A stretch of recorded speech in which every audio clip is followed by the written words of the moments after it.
사도행전 제2장. 오순절 날이 이미 이르매 그들이 다같이 한 곳에 모였더니 후련히 하늘로부터 급하고 강한 바람 같은 소리가 있어 그들이 앉은 온 집에 가득하니 마치 불의 혀처럼 갈라지는 것들이 그들에게 보여 각 사람 위에 하나씩 임하여 있더니 그들이 다 성령의 충만함을 받고 성령이 말하게 하심을 따라 다른 언어들로 말하기를 시작하니라. 그때 경건한 유대인들이 천하 각국으로부터 와서 예루살렘에 머물러 있더니 이 소리가 나니 큰 무리가 모여 각각 자기의 방언으로 제자들이 말하는 것을 듣고 소동하여 다 놀라 신기하게 여겨 이르되, 보라, 이 말하는 사람들이 다 갈릴리 사람이 아니냐? 우리가 우리 각 사람이 난 곳 방언으로 듣게 되는 것이 어찌 됨이냐? 우리는 바데인과 메데인과 엘람인과 또 메소보다미아, 유대와 갑바도기아, 본도와 아시아, 부르기아와 밤빌리아, 애국과 및 구레네에 가까운 리비아 여러 지방에 사는 사람들과 로마로부터 온 나그네, 곧 유대인과 유대교에 들어온 사람들과 그레데인과 아라비아인들이라. 우리가 다 우리의 각 언어로 하나님의 큰일을 말함을 듣는도다. 다 놀라며 당황하여 서로 이르되, 이 어린 일이냐? 또 어떤 이들은 조롱하여 이르되, 그들이 새 술에 취하였다.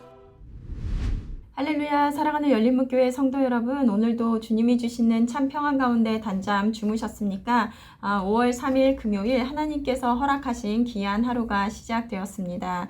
오늘도 하나님께서 주시는 말씀을 묵상하며 하나님의 말씀에 선명한 기준이 세워지고, 그리고 또 그 세운 기준으로 오늘 하루를 살아내시는 저와 여러분들이 되셨으면 좋겠습니다. 오늘 하나님께서 주시는 말씀은 사도행전 2장 1절에서부터 13절까지의 말씀인데요. 오늘의 제목은 성령이 오셨네 라고 되어 있습니다. 오늘 말씀은 오순절이 되어 예수님께서 하늘로 올라가시기 전에 말씀하셨던 성령이 제자들에게 오시고 또 성령의 충만함을 받은 그들은 각 나라의 언어로 하나님의 일을 말하게 됩니다. 오늘 4절 말씀을 보시면 그들이 다 성령의 충만함을 받고 성령이 말하게 하심을 따라 다른 언어들로 말하기를 시작하니라. 오순절 성령의 세례를 받은 사람들은 다른 언어로 말하기를 시작했는데요. 이렇게 제자들이 말하는 것을 보고 사람들이 다 놀라 신기하게 여겼습니다. 여기서 말하고 있는 이 방언은 우리가 고린도전서에서 말하고 있는 우리가 지금 하는 방언과는 차이가 있는데요. 고린도전서에서 말하는 방언은 하나님과 개인 사이의 방언으로 통역이 없이는 타인이 알아들을 수 없는 것이었지만 오늘 오순절에 제자들이 한 이 방언은 여러 나라에서 온 사람들이 알아들을 수 있는 언어로 그 내용을 알아들을 수 있었다라는 것입니다. 이들은 성령의 충만함을 받아서 말을 하게 되었는데 이는 자신들이 하고자 하는 말들이 아니라 성령이 말하게 하심을 따라 말하였다라는 것입니다. 여기서 말하게라는 단어의 헬라의 의미를 보면 크고 분명하게 말하다 라는 뜻을 지니고 있다고 합니다. 우리는 화요일 말씀에서 예수님께서 명령하신 땅끝까지 이르러 내 증인이 되리라 라고 하신 그 말씀을 들었습니다. 이 말씀을 듣는 우리는 모두 예수님의 제자의 삶을 살아가는 자들이며 제자의 삶이란 예수님의 하신 말씀을 지켜 행하는 자들이라는 것입니다. 예수님께서 명령하신 땅끝까지 복음을 전하는 것이 우리들의 사명인데 복음을 전하는 일이 그리 쉽지 않은 일이라는 것입니다. 우리는 예수님의 제자들이 복음을 전하기 위해 물리적인 박해를 참고 그리고 그 끝이 예수님이 그러하셨던 것과 같이 십자가의 길, 순교자의 길을 걸어갔음을 우리는 잘 알고 있습니다.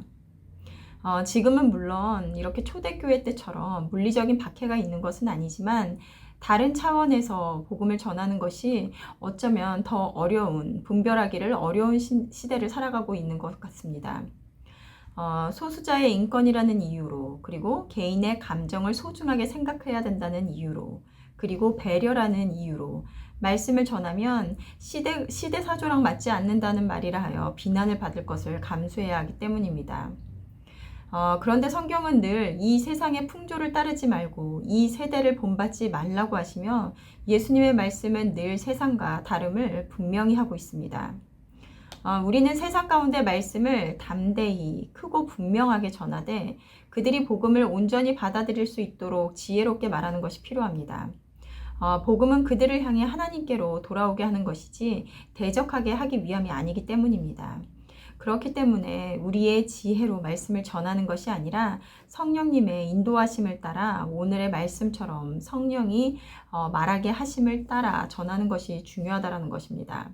오늘 11절에서 13절 말씀을 보면 우리가 다 우리의 각 언어로 하나님의 큰 일을 말함을 듣는도다 하고 다 놀라며 당황하여 서로 이르되 이 어찌된 일이냐 하며 또 어떤 이들은 조롱하여 이르되 그들이 세술에 취하다 하더라.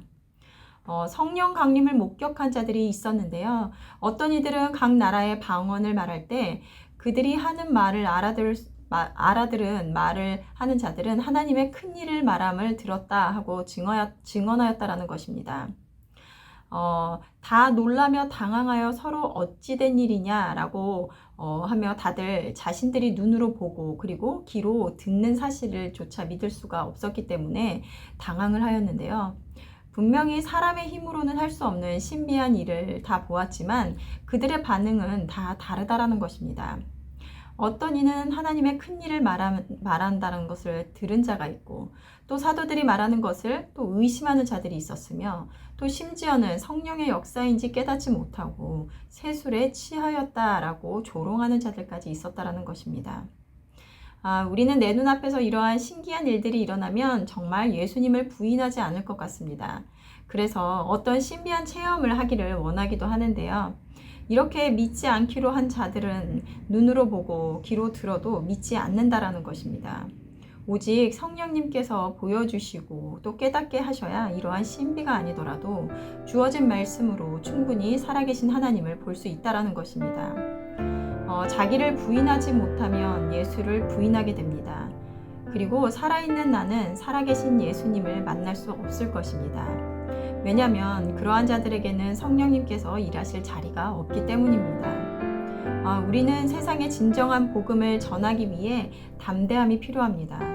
사람의 마음에 달콤한 말이 아닌 진정한 복음이 무엇인지 전할 수 있는 그 용기가 필요하며 그 지혜와 담대함은 우리를 도우시는 보혜사 성령님으로부터 오는 것이라는 것입니다.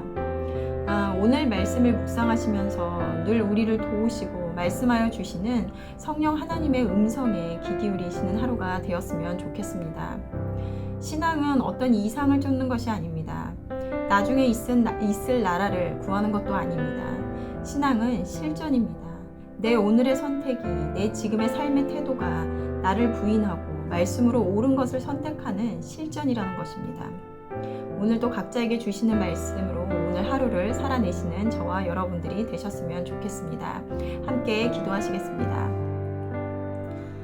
사랑하는 하나님, 신앙의 삶을 살아간다는 것이 매일매일 치열한 전쟁터인 같음을 고백합니다. 무엇이 옳은지 알지만, 말씀에서 말하는 것은 알지만 나를 부인하며 옳은 것을 선택하는 것이 쉽지 않기 때문입니다. 그렇기 때문에 우리는 날마다 성령 하나님의 도우심을 구할 수밖에 없는 존재임을 깨닫습니다.